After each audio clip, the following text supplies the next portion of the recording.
Hello दोस्तों, नमस्कार। Stock market share YouTube channel में आपका स्वागत है। आज हम बात करने वाले हैं एक ऐसे पेनी स्टॉक की जो कि फ़िलहाल 2 महीने से काफ़ी चर्चा में बना हुआ है और इस पे अपर सर्किट लग रहा है। और फ़िलहाल ये अगर इसकी प्राइस की बात करें तो ये ₹6 से लेकर ₹7 के बीच में ट्रेड कर रहा है। और इसका मेन कारण ये है कि इसको एक भारत की महारत्न कंपनी जो है जिसका नाम ओएनजीसी है, उसके थ्रू 117 करोड़ का इसको कुछ ही दिन पहले एक प्रोजेक्ट मिला है। और साथ ही साथ एक अभी कुछ दिन पहले ही लगभग 44 करोड़ का जो है एमपी गवर्नमेंट के थ्रू एक अच्छा खासा प्रोजेक्ट मिला है। तो हम आज उसी शेयर के बारे में डिटेल से चर्चा करने वाले हैं, क्योंकि इससे संबंधित कई मैसेज आए हैं कि इसका फंडामेंटल एनालिसिस कर दीजिए। तो आज हम इसका फंडामेंटल एनालिसिस करने वाले हैं। साथ ही साथ ये जो शेयर है इसके बारे में हम थोड़ा हिस्ट्री भी देखने वाले हैं और अंत में जाते जाते इस कंपनी के वेबसाइट को हम विजिट करने वाले हैं और देखने वाले हैं कि आखिर ये कंपनी जो है किस सेक्टर में और कहाँ कहाँ काम करती है। इसके बारे में हम तो फंडामेंटल एनालिसिस करेंगे ही,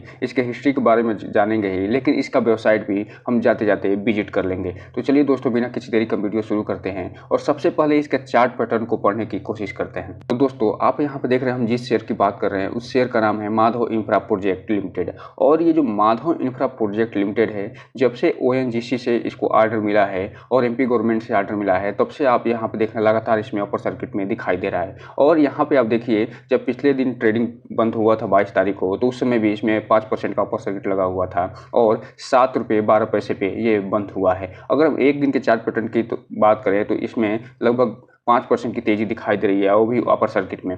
5 दिन में इसने अपने शेयर होल्डरों को यहाँ पे देखिए लगभग 21 से 22% का रिटर्न निकाल के दे दिया है। अर्थात 5 दिन में लगातार इसमें एक तरीके से अपर सर्किट लगा है। 1 महीने की बात करें तो 1 महीने में इसने लगभग 18 से 19% का रिटर्न निकाल के दिया है। 6 महीने में इसने अपने शेयर होल्डरों को लगभग 83 से 84% का रिटर्न निकाल के दिया है। अर्थात ये मान के चलिए कि एक तरीके से ये पैसा जो है डबल कर दिया है। वहीं अगर एयरटेल डेट की बात करें तो लगभग 25% का आसपास का रिटर्न निकाल के दिया है। 1 साल में इसने लगभग 70% का रिटर्न निकाल के दिया है।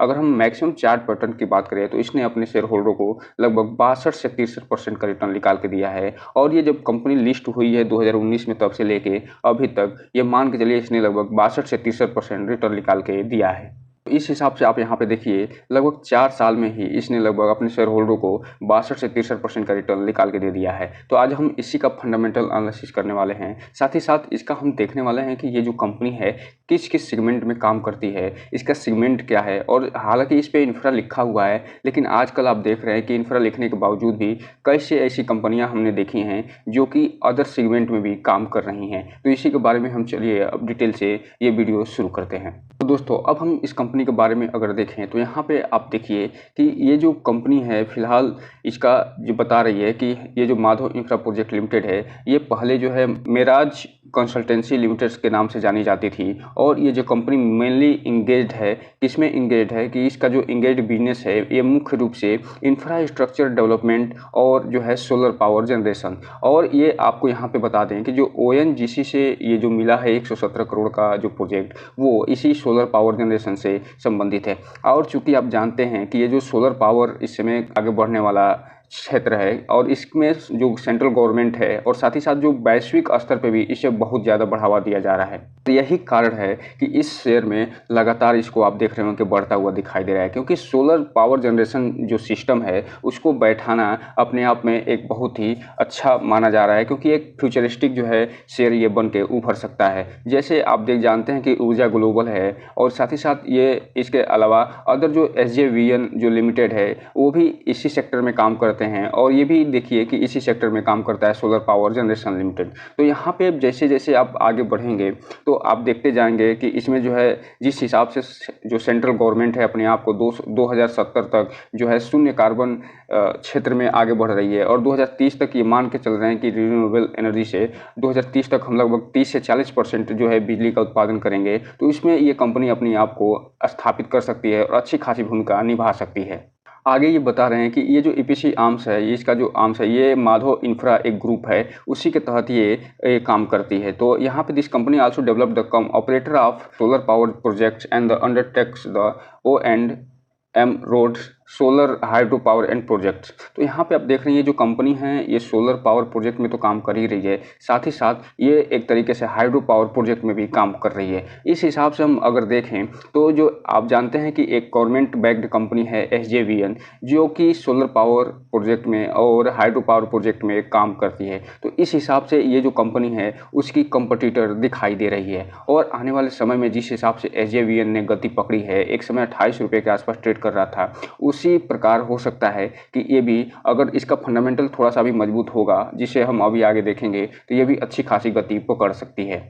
तो कुल मिलाकर अगर हम बात करें तो ये तो इंफ्रा क्षेत्र में काम करती है, साथ ही साथ सोलर जो पावर जनरेशन है उसमें काम करती है, और हाइड्रो पावर जनरेशन है उसमें काम करती है। और एक चीज़ और आपको बताऊं कि ये जो कंपनी है, यहाँ पे आप देखिए, ये जो कंपनी है ये जो रोड के साइड में जो सोलर पावर जनरेशन के लिए जो लाइटें लगाई जाती हैं उसका भी ये काम करती है।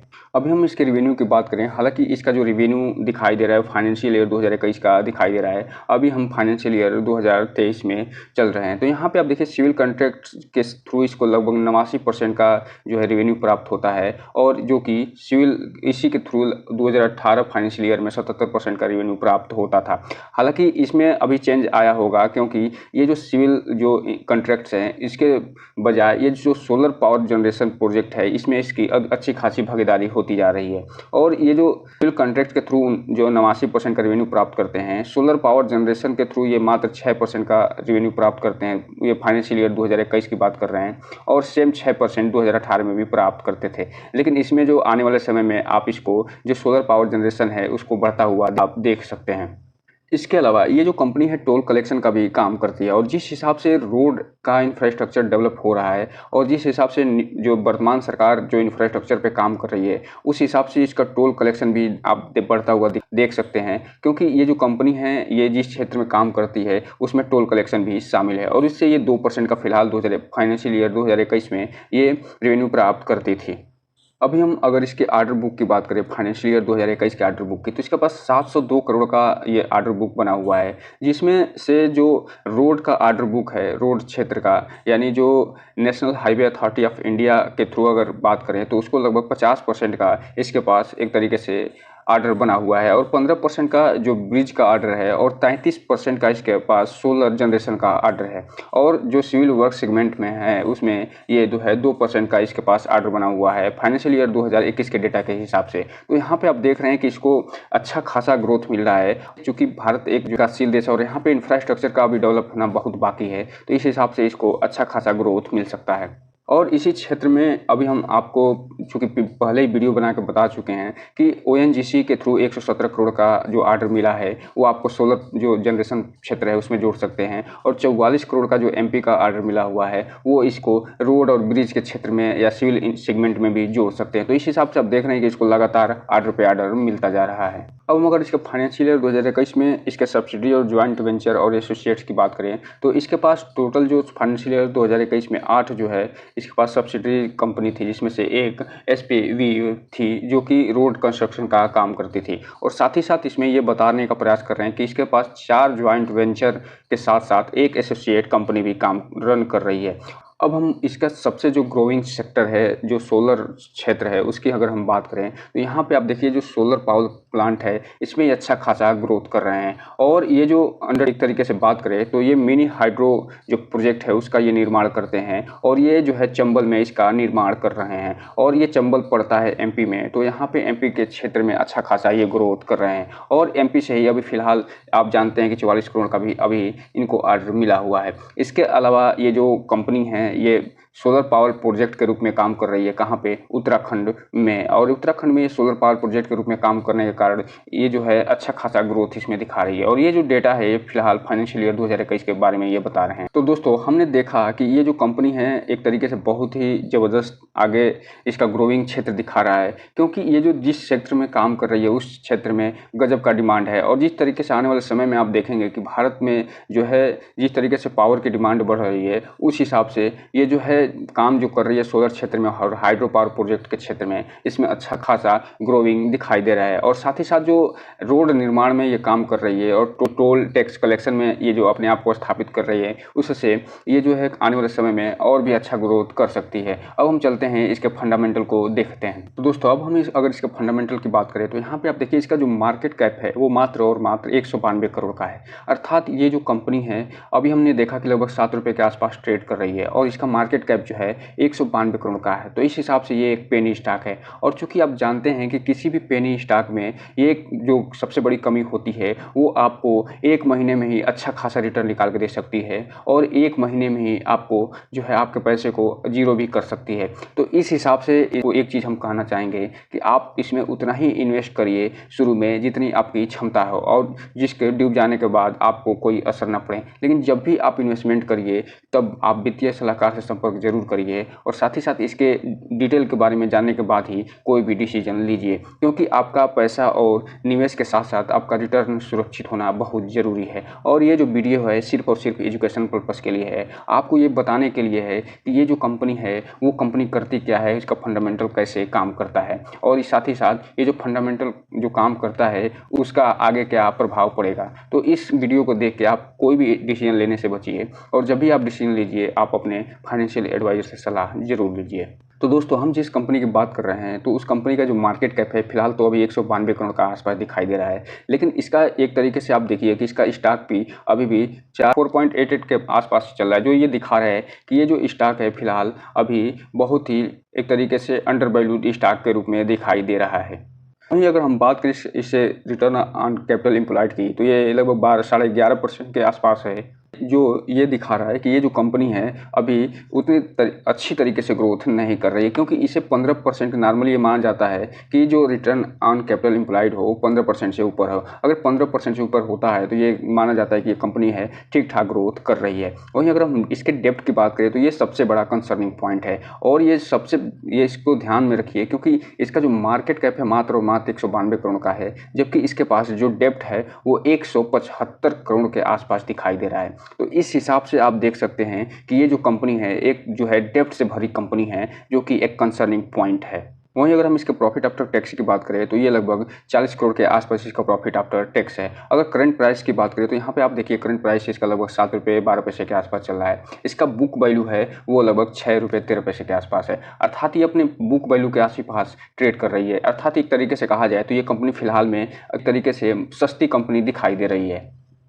वहीं अगर हम बात करें रिटर्न ऑन कैपिटल एम्प्लॉयड की तो इसका यहाँ पे देखिए लगभग 9% के आसपास है, जो कि फिलहाल 15% के ऊपर होना चाहिए। तो इस हिसाब से आप देखिए कि ये थोड़ा सा एक तरीके से रिटर्न ऑन कैपिटल जो इक्विटी है इसमें थोड़ी बहुत कमी दिखाई दे रही है और ये इसे अगर ये आने वाले समय में 15% क्रॉस कर जाता है तो ये कंपनी और थोड़ा अस्थायित्व प्रदान कर देगी अपने शेयर होल्डरों को। इसका पेग रेशियो है 0.35 के आसपास दिखाई दे रहा है, जो ये दिखाई दे रहा है कि ये जो कंपनी है वो अच्छी खासी ग्रोथ कर रही है। वहीं जो सबसे अच्छी चीज़ इसमें है वो है इसकी प्रोमोटर होल्डिंग, और यहाँ पे आप देखिए इसका जो प्रोमोटर होल्डिंग पैटर्न है वो यहाँ पे दिखाई दे रहा है। इसके पास 69% जो शेयर है अभी भी प्रोमोटर के पास है, और ये जो प्रोमोटर जो होल्डिंग अपने पास रखे हुए 69% शेयर, उसमें कोई भी जो है प्लीज नहीं है।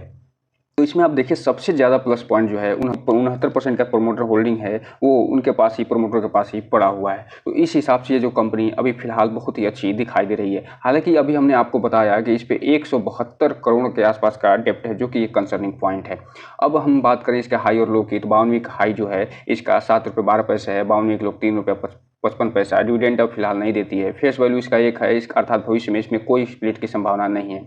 इंडस्ट्री पी की बात करें तो 32 दिखाई दे रहा है, जबकि इसका स्टॉक भी हम बताए थे लगभग 4.5 के आसपास है। इस हिसाब से देखिए तो ये अच्छे खासा जो है लो वैल्यूएशन पे आपको मिल रही है।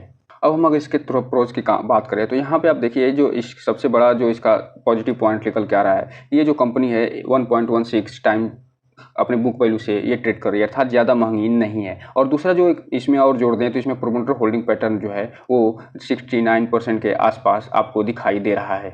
वहीं अगर हम इसके काउंट्स की बात करें तो यहाँ पे आप देखिए इसका जो काउंट्स ये है, ये बताने का प्रयास कर रहे हैं कि ये जो लगातार रिपीटेड टू प्रॉफिट कमा रही है लेकिन कोई भी डिविडेंड नहीं दे रही है। और साथ ही साथ इसमें ये बता रहे हैं कि लो रिटर्न ऑन इक्विटी आप 2% ओवर लास्ट 3 ईयर से, अर्थात 3 साल से ये जो है 2% से नीचे इसका रिटर्न ऑन इक्विटी बना हुआ है। हालांकि इसमें आप देखे थे कि अब ये रिटर्न ऑन इक्विटी जब हम बात कर रहे थे तो इसमें 8 से 9% के आसपास आ गया है, अर्थात ये धीरे धीरे ये जो है बढ़ रहा है। और एक और चीज़ ये बता रहे हैं जो कंटीजेंट लाइबिलिटीज है उसके पास लगभग 232 करोड़ के आसपास है, अर्थात जिसमें से 172 करोड़ है वो इनका डेप्ट है। तो इस हिसाब से एक तरीके से ये जो कंपनी जो है एक तरीके से डेप्ट से भरी कंपनी है, जो कि सबसे बड़ा कंसर्निंग पॉइंट निकल के आता है। अब हम अगर बात करें इसके कंपटीटरों में तो माइक्रोटेक जो लोधा डेवलपमेंट्स है, रेल विकास निगम लिमिटेड है, नेशनल स्टैंडर्ड है, पीएनसी इंफ्राटेक है, एनसीसी है, महिंद्रा है और साथ ही साथ केएनआर कंस्ट्रक्शन है और लास्ट में 8वें नंबर पे आपको दिखाई दे होगा कि माधव इंफ्रास्ट्रक्चर है। तो इसके कंपटीटर भी ज़बरदस्त हैं और ये अब जैसे ही ये आगे बढ़ता जाएगा ये अपने कंपटीटर को आने वाले समय में अच्छा खासा जो है प्रतिस्पर्धा दे सकता है। अब हम अगर बात करें क्वार्टर रिजल्ट की तो यहाँ पे आप देखिए मार्च क्वार्टर की तुलना में इसका जो सेल्स है 107 करोड़ के घट के ये जून क्वार्टर 2023 में मात्र 56 करोड़ पे आ गया, अर्थात इसके सेल्स में इसमें गिरावट दिखाई दे रही है। वहीं इसके जो एक्सपेंस में भी क्वार्टर इसमें गिरावट दिखाई दे रही है मार्च 2023 की तुलना में जून 2023 में, और यही कारण है कि इसका जो ऑपरेटिंग प्रॉफिट है उसमें भी मामूली सी गिरावट दिखाई दे रही है। हालांकि अगर जून से तुलना करें तो यहाँ पे आप देखिए जून 2022 में इसका जो टोटल सेल्स हुआ था वो लगभग 59 करोड़ के आसपास हुआ था जून 2022 में, और ये जो घट के जून 2023 में लगभग एक तरीके से 57 करोड़ के आसपास का हो गया। तो अर्थात मामूली सी इसमें आप देख रहे होंगे गिरावट आई है इसके जो ईयर ऑन ईयर जो सेल्स रहा है। लेकिन इसमें एक चीज़ जो सबसे अच्छी चीज़ ये हुई है कि इन्होंने जून 2022 में जहाँ 50 करोड़ के आसपास का इन्होंने एक्सपेंस किया था वो घट के 43 से 44 करोड़ के आसपास आ गया है, अर्थात ईयर ऑन ईयर इन्होंने अच्छा खासा अपने एक्सपेंस में कमी करी है। यही कारण है कि इनका जो ऑपरेटिंग प्रॉफिट है वो 9.5 करोड़ से बढ़ के लगभग 13 करोड़ के आसपास आ गया है। वहीं अगर इसके नेट प्रॉफिट की बात करें तो यहाँ पे आप देखिए मार्च में जहाँ इसका नेट प्रॉफिट 24 करोड़ के आसपास का था वो जून 2023 में घट के मात्र 8 करोड़ के आसपास का आ गया है इनका जो नेट प्रॉफिट है वो। और ये जून अगर हम 2022 की तुलना करें जून 2023 से तो यहाँ पे आप देखिए मात्र लगभग 1.5 करोड़ के आसपास इसने प्रॉफिट करी थी नेट प्रॉफिट, जो कि बढ़ के लगभग 8.5 करोड़ के आसपास आ गया है। इस हिसाब से आप देखिए इसका जो परफॉर्मेंस रहा है जून 2022 की तुलना में जून 2023 में उसमें अच्छा खासा परफॉर्मेंस रहा है, जबकि मार्च 2023 की तुलना में अगर हम इसका अगर तुलना करें जून 2023 से तो इसका परफॉर्मेंस एक तरीके से थोड़ा बहुत खराब दिखाई दे रहा है। अब हम बात करें अगर फाइनेंशियल ईयर की तुलना करें तो यहाँ पे आप देखिए मार्च 2022 में जहाँ इसका जो टोटल सेल्स रहा था 387 करोड़ का वो मार्च 2023 में घट के 322 करोड़ पे आ गया है, अर्थात इसके जो financial year to financial year इसका जो टोटल सेल्स रहा है उसमें गिरावट दिखाई दे रही है लगभग एक तरीके से 50 करोड़ का। लेकिन इसमें एक चीज़ जो सबसे अच्छी चीज़ हुई है वो ये कि इसने अपने एक्सपेंस को भी अच्छा खासा कमी की है और मार्च 2022 फाइनेंशियल ईयर की तुलना में मार्च 2023 में इन्होंने अच्छा खासा कम करते हुए 337 से 276 पे लेके आए हैं, और यही कारण है कि इसमें आपको आगे चल के प्रॉफिट भी दिखाई देगा। और यहाँ जो ट्रेलिंग 12 मंथ की बात करें तो यहाँ पे आप देखिए इसमें ट्रेलिंग 12 मंथ अभी फिलहाल 6 महीने ही बीते हुए हैं।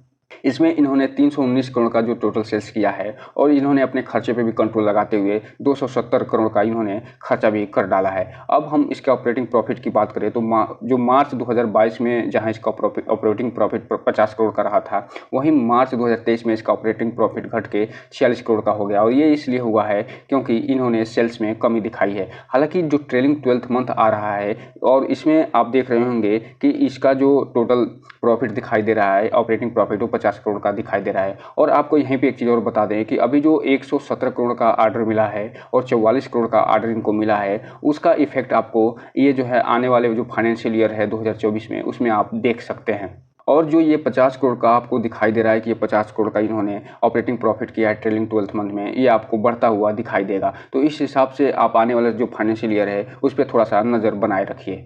अब हम अगर बात करें इनके नेट प्रॉफिट की, तो यहाँ पे आप देखिए मार्च 2022 में जहाँ इनका नेट प्रॉफिट टोटल 7 करोड़ का रहा था, और ये इसलिए रहा था क्योंकि इसमें अदर इनकम नहीं जुड़ा है। लेकिन जैसे ही इसका मार्च 2023 फाइनेंशियल ईयर की बात करें तो इसमें जो है 32 करोड़ का प्रॉफिट हो जाता है, और ये इसलिए हो जाता है क्योंकि इसमें अदर इनकम जुड़ गया है लगभग 25 करोड़ के आसपास का। और वही हाल इनका ये जो है 39 करोड़ का जो प्रॉफिट दिखाई दे रहा है उसमें भी यही हाल है 12th मंथ में। तो अदर इनकम जुड़ने के कारण इनका जो नेट प्रॉफिट है उसमें अच्छी खासी वृद्धि दिखाई दे रही है। जैसे ही इसमें अदर इनकम निकाल देंगे तो ये जो है लगभग 7 से 8 करोड़ का ही आसपास का ही इनका जो है नेट प्रॉफिट आएगा। तो इस हिसाब से देखें तो इसका परफॉर्मेंस फिलहाल तो ओके दिखाई दे रहा है, जो कि financial year to financial year. लेकिन इनका क्वार्टर ऑन क्वार्टर और ईयर ऑन ईयर परफॉर्मेंस थोड़ा सा एक तरीके से कंसर्निंग पॉइंट निकाल के देता है।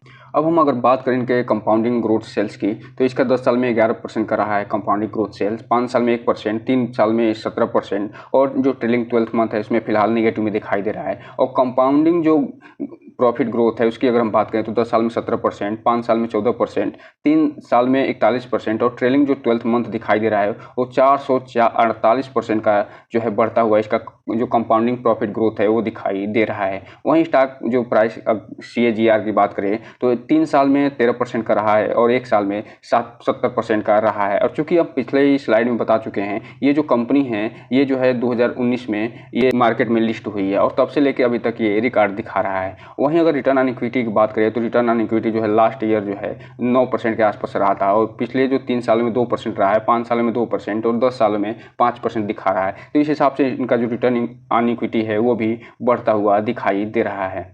अब हम अगर बात करें इनके रिजर्व की, तो इनका जो रिजर्व है फिलहाल आप देख रहे होंगे, इनका रिजर्व जहां मार्च 2022 के फाइनेंशियल ईयर में 59 करोड़ के आसपास था, वो सीधा लगभग 2 गुना होके 138 करोड़ के आसपास आ गया है मार्च 2023 के फाइनेंशियल ईयर में। तो इस हिसाब से देखिए इसका रिजर्व में लगभग 2 गुने की वृद्धि हुई है। और सबसे अच्छी चीज़ जो एक और हुई है उनका ये कि ये इनके पास एक अच्छा खासा डेप्ट था, जो कि आप देख रहे होंगे मार्च 2021 में 249 करोड़, मार्च 2022 में 195 करोड़ और मार्च 2023 में 175 करोड़ रुपये आ गया है इनका डेप्ट। अर्थात लगातार इनके डेप्ट में अपने कमी करते जा रहे हैं। फिलहाल इनके पास ऊपर 175 करोड़ का टोटल डेप्ट दिखाई दे रहा है, और यही सबसे बड़ा कंसर्निंग पॉइंट है। लेकिन इनका रिजर्व बढ़ने के कारण और इनका जो प्रॉफिट अभी आप आगे देखेंगे कि जैसे ही Q2 का रिजल्ट आएगा तो हो सकता है इसका प्रॉफिट बढ़े और इसका डेप्ट भी कम हो, और जैसे जैसे इसका डेप्ट कम होता जाएगा और वैसे और इनका रिजर्व बढ़ता जाएगा, इस कंपनी में अस्थायित्व आता जाएगा।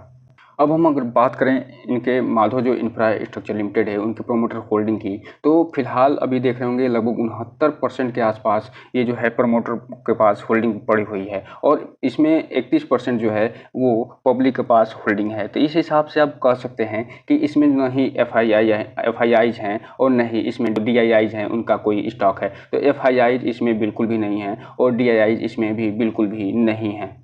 लेकिन जो सबसे अच्छी चीज़ ये है वो ये कि प्रमोटरों के पास लगभग 69% का स्टॉक पड़ा हुआ है, और ये कब से पड़ा हुआ है? ये पड़ा हुआ है जून 2022 से, और मार्च 2022 में जब फाइनेंशियल ईयर बीता था उस समय इनके पास लगभग 72 से 73% का स्टॉक था, जिसको कम करके 1 साल पहले ये 69% का लेके आए थे, और तब से अभी तक जून 2023 तक 69% का ही पड़ा हुआ है। तो इस हिसाब से आप देख सकते हैं कि प्रमोटर का जो भरोसा है अभी भी इस कंपनी पे कायम है, और जब भी किसी कंपनी में 70% के आसपास स्टॉक होता है प्रमोटर का, तो वो तन मन धन से उस कंपनी को बढ़ाने में लगे रहते हैं। लेकिन जैसे ही ये जो प्रमोटर है अपना स्टॉक घटाएंगे तो ये कंपनी बहुत ही ज़्यादा रिस्की हो जाएगी। इसलिए इसमें थोड़ा सा सोच समझ के कोई भी इन्वेस्टमेंट करने की ज़रूरत है। तो दोस्तों अभी हमने टोटल देख लिया कि इसमें जो है इसका फंडामेंटल कैसा है और ये जो कंपनी है क्या करती है, और इस फंडामेंटल के हिसाब से अगर हम बात करें तो ये कंपनी फिलहाल पेनी जिस हिसाब से पेनी स्टॉक है उस हिसाब से ओके दिखाई दे रही है। बस इसमें जो सबसे कंसर्निंग पॉइंट ये है